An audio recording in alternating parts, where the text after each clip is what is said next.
இந்த லேடி கையில இருக்க குழந்தைய கடிக்கிறதுக்காக 2 வெறிநாய்ங்க துரத்திட்டு வருது. சோ அதுங்க கிட்ட இருந்து காப்பாத்துறதுக்கு வேற வழி தெரியாம ஓடிட்டு இருக்க ஆத்து தண்ணியில இவங்க விட்டுறாங்க. ஆனா இவங்க தள்ளி விட்ட அடுத்த நிமிஷமே அந்த வெறிநாய்ங்க இவங்களை கடிச்சு கொதறிடுது. அதே நேரம் அவங்க ஆத்துல விட்ட அந்த குழந்தை மிதந்துகிட்டே ஊரை விட்டு ஊரை தாண்டி போய் கரை ஒதுங்கிடுது. அதை பார்த்த இந்த 2 சின்ன பசங்க அவங்க அப்பா கிட்ட சொல்றதுக்காக போறாங்க. ஆக்சுவலா இந்த ஊர்ல இருக்க எல்லாருமே குள்ள மனுஷ இனத்தை சேர்ந்தவங்க. சோ இப்ப இந்த பசங்க அவங்க அப்பாவை அந்த குழந்தை இருக்க இடத்துக்கு கூட்டிட்டு வராங்க. ஆனா அவங்க அப்பா அந்த குழந்தைய பார்த்ததுமே இது உயரமான மனுஷ இனத்தை சேர்ந்த குழந்தை, இந்த குழந்தைய நம்ம எடுத்துட்டு வந்துட்டா இதால நம்ம ஊருக்கு ஏதாவது பிரச்சனை வந்துருமோன்னு பயப்படுறாரு. ஆனா இவரோட பையன் அந்த குழந்தைய நம்மளே எடுத்துட்டு போயிடலாம்னு எவ்வளவு கெஞ்சுறான். அப்பயுமே அவங்க அப்பா அதுக்கு சம்மதிக்க மாட்டேங்கிறாரு. இப்ப திடீர்னு பார்த்தா அந்த ஊர் தலைவரோட சத்தம் கேக்குது. பின்னாடியே அவரோட வைஃபும் கூட வராங்க. சோ அவங்கள சமாளிக்கிறதுக்காக இவர் அங்க இருந்து ஓடி வந்துடுறாரு. அதுக்கப்புறம் அந்த தலைவர் போனதும் பசங்களை காணுமேன்னு மறுபடியும் இவர் ஆத்துக்கிட்ட வராரு. பார்த்தா இவரோட வைஃப் அந்த குழந்தைய எடுத்து அவங்க கையில வச்சிட்டு இருக்காங்க.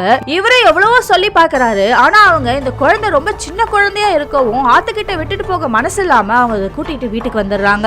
இப்போ வீட்டுக்குள்ள வந்ததுமே அந்த குழந்தைய இவர் கையில கொடுத்துறாங்க. அப்ப இவரை பார்த்ததுமே அந்த குழந்தை அழகா சிரிக்குது. அதுல மயங்கி போன இவர் அந்த குழந்தை மேல பாசம் வைக்க ஆரம்பிச்சிடறாரு. கடைசியா பார்த்தா அந்த குழந்தைய தேடி அந்த வெறிநாய்ங்க மோப்பம் பிடிச்சுக்கிட்டே இந்த குள்ள மனுஷங்க இருக்க ஊருக்குள்ளேயும் வந்து இப்ப இந்த ஊரையே நாசம் பண்ணிடுதுங்க.